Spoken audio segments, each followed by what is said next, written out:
La France et les Français sont pris à la gorge par Bruxelles et par Sarkozy dans un silence médiatique étourdissant.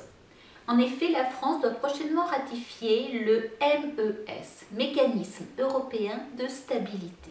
Ce traité nécessite 2 projets de loi qui vont être présentés aux députés demain, 21 février, pour discussion. Un premier qui ratifie la décision du Conseil européen de modifier l'article 136 de la deuxième partie du traité de Lisbonne et un projet de loi pour ratifier justement le traité instituant le mécanisme européen de stabilité. Le MES, Mécanisme européen de stabilité, qu'est-ce que c'est? C'est un traité qui a été signé par les ministres des Finances de la zone euro en juillet 2011 et qui est en cours de ratification par les différents États membres, ratification qui doit avoir lieu avant mai 2012. Le MES doit pouvoir déterminer des aides, des prêts destinés aux pays de la zone euro afin de préserver la stabilité de la dite zone. Mais, il y a forcément un mais. A priori, on se dit qu'il serait bien qu'un organisme européen qui est lié aux États puisse prêter de l'argent au lieu que les États soient obligés de recourir à des investisseurs extérieurs.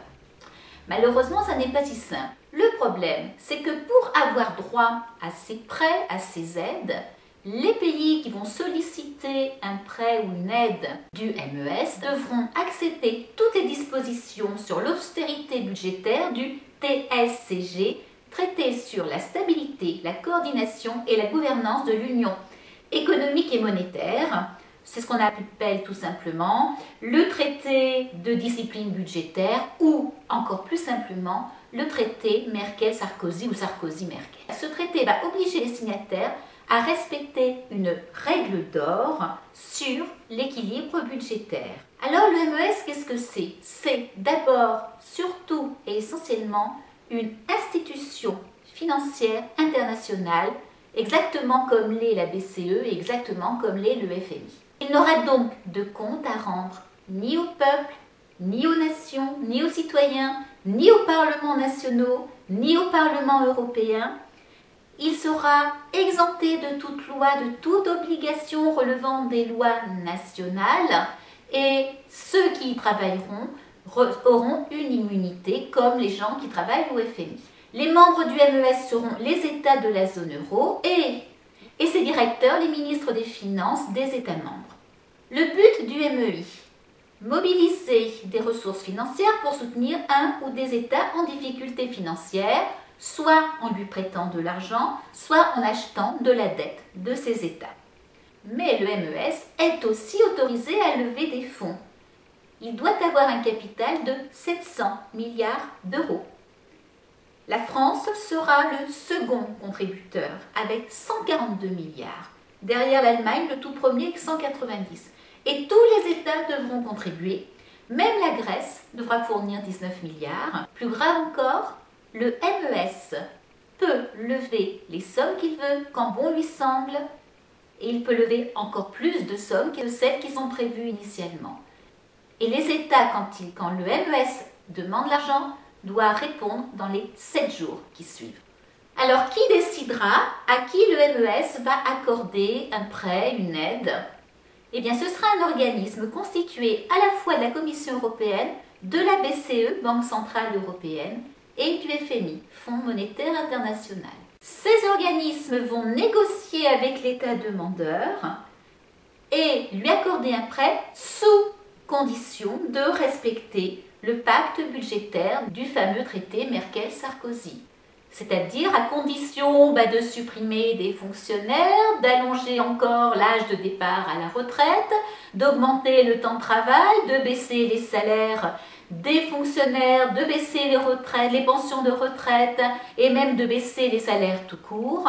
On pourra comme ça obliger les citoyens de chaque pays en difficulté financière à renoncer à tous les avantages, à tous les acquis sociaux et à tous les acquis des travailleurs. On est donc en train de créer un monstre auquel les États ne pourront pas se soustraire. Alors, les députés doivent voter ce traité parce que pour que le MES existe, il faut modifier l'article 136 du traité de Lisbonne, de la deuxième partie du traité de Lisbonne, en ajoutant une phrase le concernant. Si on récapitule, le MES diminue encore le pouvoir des États membres, augmente les pouvoirs de la Commission européenne. C'est un coup d'État puisqu'on est en train de transférer en toute illégalité à une autorité supranationale quelque chose qui ne relève en principe que du pouvoir du peuple, qui est le pouvoir budgétaire. On est en train de créer, sans le dire, un ministère européen des finances auquel les États seront subordonnés et perdront toute possibilité d'ajuster, de choisir leur politique. Jens Stark de la Banque Centrale Européenne a écrit cette phrase très claire. Les États membres de la zone euro ne respectant pas les limites du déficit budgétaire et sollicitant une aide du MES devront être placés sous tutelle financière. C'est la fin de l'indépendance des États-nations à jamais. Alors bien sûr, il y a des contestations, des protestations. En Allemagne, deux partis s'y opposent. Stecken die EU und der Euro in der Krise? Was soll und kann gemacht werden? Die EU plant ein neues grundlegendes Gesetz, den Vertrag zum sogenannten Europäischen Stabilitätsmechanismus ESM, die Schuldenunion. Der Entwurf für den ESM-Vertrag liegt den deutschen Bundestagsabgeordneten vor. Das Grundkapital beträgt 700 Milliarden Euro. Ich frage mich, wieso eigentlich 700 Milliarden? Woher kommt diese Zahl? Wer hat sie errechnet und auf welcher Grundlage? Die ESM-Mitglieder sagen hiermit bedingungslos und unwiderruflich zu, bei Aufforderung jeglichem Kapitalabruf binnen 7 Tagen nach Erhalt dieser Aufforderung nachzukommen. Ich frage mich, nichts. Das habe ich verstanden. Wenn der ESM ruft, dann muss es schnell gehen. Immerhin 7 Tage. Bei den normalen Bankenlaufzeiten müssten wir also innerhalb von 4 Tagen den Überweisungsträger ausfüllen. Das ist zu schaffen. Nur vielleicht, was heißt bedingungslos und unwiderruflich? Wenn ein neues Parlament gewählt wird, das den Transfer zum Beispiel nicht mehr will, das geht dann also nicht mehr? Der Gouverneursrat kann Änderungen des Grundkapitals beschließen und Artikel 8 entsprechend ändern. Ich frage mich, wie bitte? Die 700 Milliarden sind also nur der Anfang? Der ESM kann also beliebig nachfordern. Unbegrenzt. Und wir sind dann, siehe Artikel 9, bedingungslos und unwiderruflich verpflichtet zu zahlen? Der ESM verfügt über volle Rechts- und Geschäftsfähigkeit für das Anstrengen von Gerichtsverfahren. Der ESM, sein Eigentum, seine Finanzmittel und Vermögenswerte genießen umfassende gerichtliche Immunität. Ich frage mich, der ESM kann selber klagen, aber nicht verklagt werden? Das Eigentum, die Finanzmittel und Vermögenswerte des ESM sind von Zugriff durch Durchsuchung, Beschlagnahme, Einziehung, Enteignung und jede andere Form der Inbesitznahme durch Regierungshandeln oder auf dem Gerichts-, Verwaltungs- oder Gesetzeswege befreit. Ich frage mich, befreit von Zugriffen durch Gerichte? Das hatten wir ja eben schon. Aber auch unsere Regierungen, unsere Verwaltungen und unsere demokratischen Gesetze, alle macht- und rechtlos gegen den ESM? Ganz schön mächtig, dieser ESM. Die Gouverneursratsmitglieder, Direktoren und Stellvertreter und das Personal genießen Immunität von der Gerichtsbarkeit hinsichtlich ihrer Handlungen und Unverletzlichkeit ihrer amtlichen Schriftstücke. Ich frage mich, und wer da mitmacht, ist fein raus? Keine Verantwortung, niemandem gegenüber? Und unverletzliche Schriftstücke, heißt das, dass wir die nicht kaputt machen dürfen oder gar nicht erst einsehen? Eine neue Behörde, an die wir mit 7 Tagesfrist unbegrenzt unser Vermögen abliefern müssen, wenn die das wollen. Die Behörde kann uns verklagen, wir sie aber nicht. Alle Beteiligten genießen Immunität. Es gelten keine Gesetze. Keine Regierung kann etwas unternehmen. Europas Staatshaushalte in einer und noch dazu nicht gewählten Hand. Ist das die Zukunft Europas? Ist das die neue EU? Ein Europa ohne souveräne Demokratien? Wollen Sie das?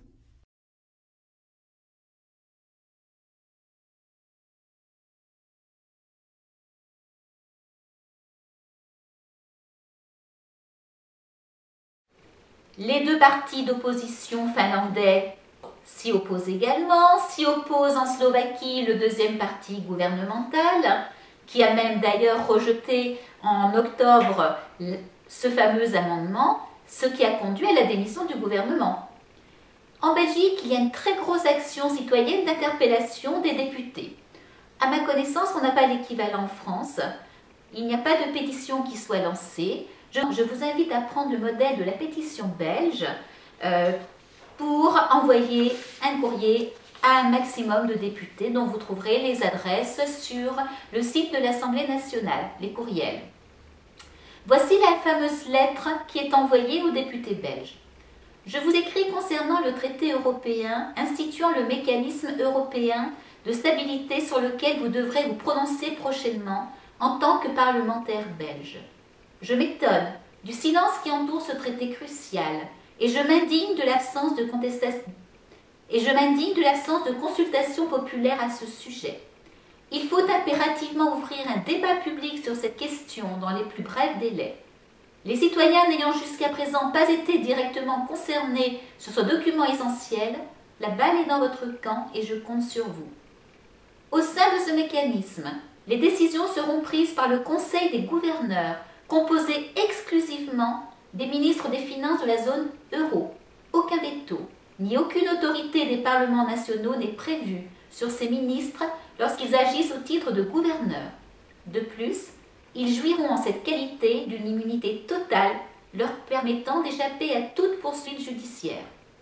Pourtant, ils disposeront alors librement des caisses de l'État qui devra accéder de façon irrévocable et inconditionnelle à leurs demandes. Il est aussi intéressant de noter que le budget de départ du MES, pouvant être réclamé aux États membres dans un délai de 7 jours seulement, n'est pas plafonné et peut donc augmenter de façon illimitée sur décision du Conseil des gouverneurs. Aucun membre ou employé de cette structure ne sera élu par la population, ni responsable devant elle. Plus fort encore, le MES peut attaquer en justice mais ne peut pas être poursuivi, pas même par les gouvernements, les administrations ou les tribunaux, etc. Alors le plus sordide dans tout ça, c'est que les médias n'en parlent pas. Il y a un silence terrible en France là-dessus. Et le deuxième élément sordide, c'est la réaction du PS. Les députés du PS vont s'abstenir. Les députés PS vont s'abstenir demain. Est-ce que c'est parce que le MES mettrait en jeu et en danger la souveraineté nationale? Vous n'y êtes pas. Au contraire, tout le monde est pour un fonds de secours qui puisse venir en aide aux pays en difficulté, dit Arlène Désir.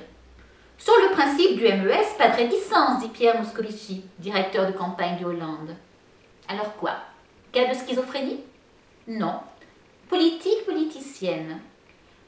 Cambadélis a avoué sur son blog que la signature de ce traité donnerait un argument de plus à Sarkozy dans sa campagne présidentielle, puisqu'il pourrait s'en réclamer. Et puis, il n'y a pas d'évocation de la croissance nécessaire dans le traité Sarkozy-Merkel. Seule l'aile gauche du PS, qui n'est pas majoritaire, représentée par Benoît Hamon ou Marie-Noëlle Lienemann, refuse la cure d'austérité qui se profile avec le traité Merkel-Sarkozy et rejoint Mélenchon, les députés du Front de gauche ayant décidé de voter non.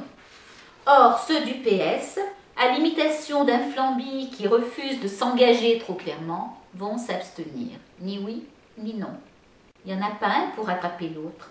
Sarkozy-Hollande, même abandon de souveraineté. Vive la République, vive la France, et à demain. Allons enfants de la patrie, retrouvons nos idéaux, ce qu'on nous viole et qu'on salit, hissez haut notre drapeau.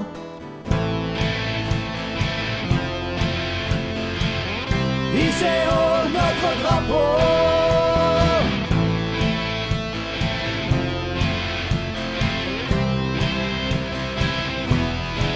Allez, viens. La France est en résistance. Allez, viens.